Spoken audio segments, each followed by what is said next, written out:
आज हम लोग फिजिक्स स्टार्ट कर रहे हैं और फिजिक्स के अंदर हम लोग रिफ्लेक्शन ऑफ लाइट तक पहले पढ़ चुके थे। अब हम लोग रिफ्रैक्शन ऑफ लाइट स्टार्ट करने जा रहे हैं। तो बेसिक डिफरेंस जो रिफ्लेक्शन और रिफ्रैक्शन में है, पहले वो आपको समझ में आना चाहिए कि रिफ्लेक्शन किसको कहते हैं और रिफ्रैक्शन किसको कहते हैं। मान लीजिए ये एक पर्टिकुलर सरफेस है और इस सरफेस पर कोई लाइट आकर टकराती है।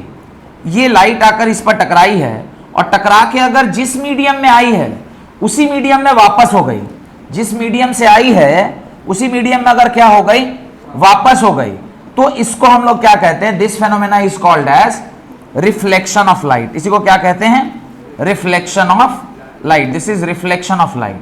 वेयर एज जब कभी भी लाइट किसी सरफेस पर आके टकराई है, ये सपोज करिए कोई एक सरफेस है, इस पर लाइट आके टकराया है और लाइट टकराकर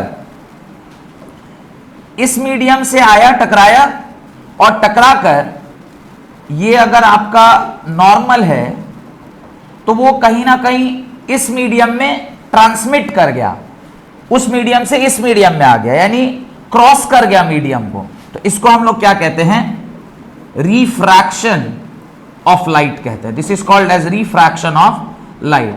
मतलब when a light travels from one medium to another medium, यहां पे कंडीशन क्या है, ऊपर एक अलग मीडियम होना चाहिए और नीचे एक अलग मीडियम होना चाहिए। वो अगर मीडियम 1 है तो नीचे क्या होना चाहिए, मीडियम 2 होना चाहिए। ये 2 मीडियम होने चाहिए। ऐसा जब कभी भी होता है तो उसको हम लोग क्या कहते हैं, रिफ्रैक्शन ऑफ लाइट कहते हैं। यानी जब सेम लाइट एक ही मीडियम से आकर उसी मीडियम में बाउंस बैक कर जाती है तो उसे क्या कहते हैं, रिफ्लेक्शन ऑफ लाइट। जब लाइट एक मीडियम से किसी सरफेस पर टकरा के अगर दूसरे मीडियम में चला गया तो उसी लाइट को क्या कहते हैं, रिफ्रैक्शन ऑफ लाइट। तो आप डेफिनेशन लिखिए, the bending of light from their original direction, the bending of light from their original direction of propagation, the bending of light from their original direction of propagation when they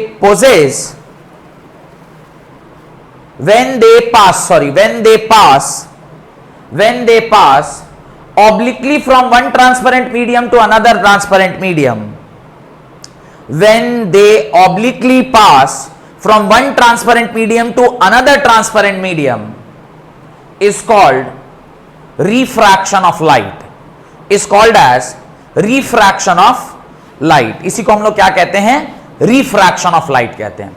refraction में क्या होता है, एक medium से light दूसरे medium में जा रही है, जो कि ऑलरेडी यहां आपको दिख रहा है। दूसरा, आप ये भी देख रहे होंगे कि अगर ये मेरा एंगल ऑफ इंसिडेंस है और यहां पे एंगल ऑफ रिफ्रैक्शन है तो angle I is not equal to angle R. ये दोनों बराबर नहीं है। ये भी दिखाई दे रहा है क्या, या तो ये इससे बड़ा हो जाएगा या तो ये इससे छोटा हो जाएगा, पर बराबर नहीं होगा।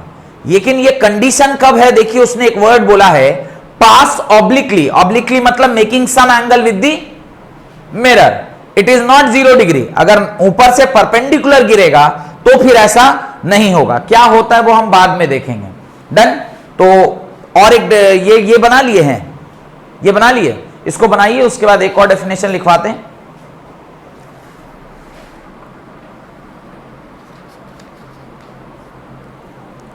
एक मीडियम से दूसरे मीडियम में जब लाइट प्रोपागेट करती है और उसमें थोड़ी सी बेंडिंग देखने को मिलती है, या टुवर्ड्स द नॉर्मल या अवे फ्रॉम द नॉर्मल, ऐसा जब कभी भी होता है तो उसको हम लोग क्या कहते हैं, रिफ्रैक्शन ऑफ लाइट। याद रखिएगा, ये तभी होगा जब लाइट एक मीडियम से दूसरे मीडियम को प्रोपागेट करती है, एक मीडियम से दूसरे मीडियम में जाती है। अगर एक मीडियम से दूसरे मीडियम में जा रही है और उसका पाथ चेंज नहीं हो रहा, इसका मतलब है कि नीचे वाला मीडियम ऊपर वाले मीडियम के समान है, both are same medium. Done. यहां तक कोई डाउट नहीं। अब आगे देखते हैं। तो जब कभी रिफ्रैक्शन फेनोमेना होता है, जब कभी भी रिफ्रैक्शन फेनोमेना होता है तो कुछ इंपॉर्टेंट चीजें हैं जो आपको पता होनी चाहिए। जैसे ये अगर आपका सरफेस है और लाइट एक मीडियम से दूसरे मीडियम में जा रही है। अब देखिए, लाइट एक मीडियम से दूसरे मीडियम में जा रही है। देखिए, ऐसा नहीं है कि 100% रिफ्लेक्शन या 100% ट्रांसमिशन। ये बात बताए थे कभी कि जब कभी भी लाइट किसी एक मीडियम से दूसरे मीडियम जाती है ऐसा नहीं है कि हमेशा ये जैसे ये लाइट आकर इस पे टकराई, तो अगर ये मीडियम, यहां तीनों फेनोमेना होगा, एक ये लाइट एक मीडियम से दूसरे मीडियम में भी जाएगी, कुछ पार्ट ऑफ लाइट रिफ्लेक्शन भी होगा और कुछ एब्जॉर्ब भी होगा, तो टोटल एक साथ तीनों फेनोमेना होता है। ये जो रे है इसको क्या बोलते हैं? Reflected ray. ये जो रे है उसको क्या कहते हैं? रिफ्रैक्टेड रे। और कुछ ना कुछ लाइट जरूर इस सरफेस पर क्या हुआ होगा? एब्जॉर्ब हुआ होगा। ध्यान देने वाली बात यह है कि ना कोई ऐसा सरफेस है जो 100% एब्जॉर्प्शन दिखाता है, ना कोई ऐसा सरफेस है जो 100% रिफ्रैक्शन दिखाता है, ना कोई ऐसा सरफेस है जो 100% रिफ्लेक्शन दिखाता है। लेकिन अगर ज्यादातर रेज, वर्ड को मार्क करिएगा, अगर ज्यादातर, बोले ज्यादातर मतलब कितना? अगर 90% रेज एक मीडियम से दूसरी मीडियम आ गई है तो हम क्या बोलेंगे? तो हम बोलेंगे वहां पे क्या हो रहा है? रिफ्रैक्शन हो रहा है। अगर ज्यादातर रेस यानी 90% रेस क्या हो रहे हैं? सेम मीडियम में बाउंस बैक हो गए, तो हम लोग क्या बोलेंगे? रिफ्रैक्शन बोलेंगे। और ज्यादातर रेस अगर क्या हो गए? एब्जॉर्ब हो गए, तो हम लोग क्या बोलेंगे? एब्जॉर्प्शन फिनोमेना हो रहा है। और यही रिफ्लेक्शन, इसको बोलते हैं ट्रांसमिशन और इसको बोलते हैं एब्जॉर्प्शन। तो किसी भी सरफेस पे हमेशा कितना फिनोमेना होता है? तीन ही फिनोमेना होता है। रिफ्लेक्शन मतलब bouncing back of light, transmission मतलब light is going from this medium to that medium, and absorption मतलब the light is being absorbed by the surface. तो एब्जॉर्प्शन ऑफ लाइट भी होता है। ये तीन फिनोमेना किसी भी सरफेस पर होता है। पर ज्यादातर रेज अगर रिफ्रैक्ट कर रहे हैं 90%, आउट ऑफ 100% जो लाइट इंटेंसिटी आई है उसमें 90% क्या हो गया? रिफ्रैक्ट हो गया, तो हम कहेंगे कि फेनोमेना क्या है? रिफ्रैक्शन है। ज्यादातर रेज अगर रिफ्लेक्ट हो गए तो क्या कहेंगे? ये फेनोमेना क्या है? रिफ्लेक्शन है। और ज्यादातर रेज अगर एब्जॉर्ब हो गए तो क्या बोलेंगे? ये फेनोमेना क्या है? एब्जॉर्प्शन ऑफ लाइट का फेनोमेना। क्लियर? अब जब आप रिफ्लेक्शन की बात करते हैं, जब आप रिफ्लेक्शन की बात करते हैं तो रिफ्लेक्शन के केस में, अब ये अगर आपका सरफेस है और इस पर लाइट आकर इस तरह से क्या कर रही है? स्ट्राइक कर रही है। ये आपका परपेंडिकुलर टू दी सरफेस है, और मैं इसे कोई दूसरे रंग से बनाता हूं ताकि आपको समझ में आए कि ये मान लीजिए ऐसा बनाया, तो ये जो एंगल है यहां बना हुआ, ये जो एंगल है इसको हम लोग एंगल आई कहते हैं। ये वाला जो एंगल है उसको एंगल आर कहते हैं। ये जो रे है इसको हम लोग इंसिडेंट रे कहते हैं। इसको क्या कहते हैं? Incident ray.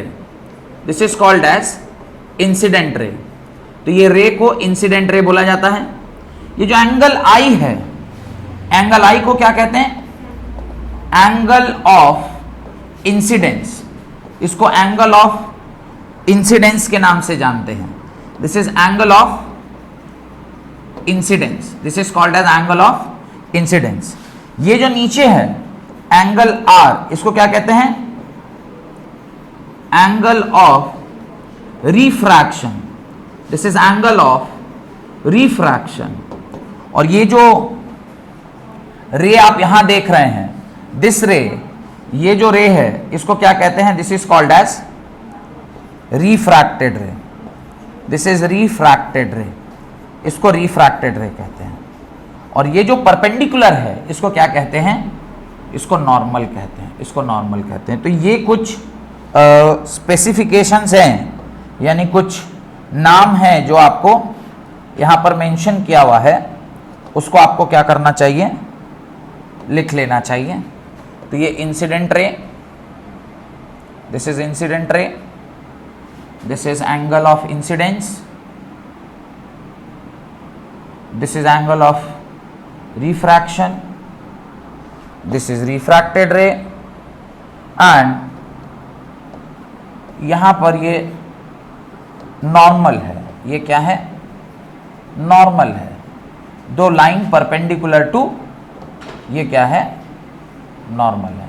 तो कुल मिला के ये 5 चीजें ही यहां पर देखने को मिलती हैं। डन? इंसिडेंट रे, रिफ्रैक्टेड रे, angle of refraction, angle of incidence and normal. ये 5 चीजें वहां पर आपको ध्यान देना है। डन? अब इसका डेफिनेशन नहीं लिखा रहा, the ray which is incident on the surface is known as incident ray, the ray which is refracted is known as, ये लिखवा नहीं रहा, अंडरस्टूड है, आप क्लास 8th में या 9th में भी पढ़े हुए हैं ये सब। हेडिंग डालिए लॉज ऑफ रिफ्रैक्शन, हेडिंग डालिए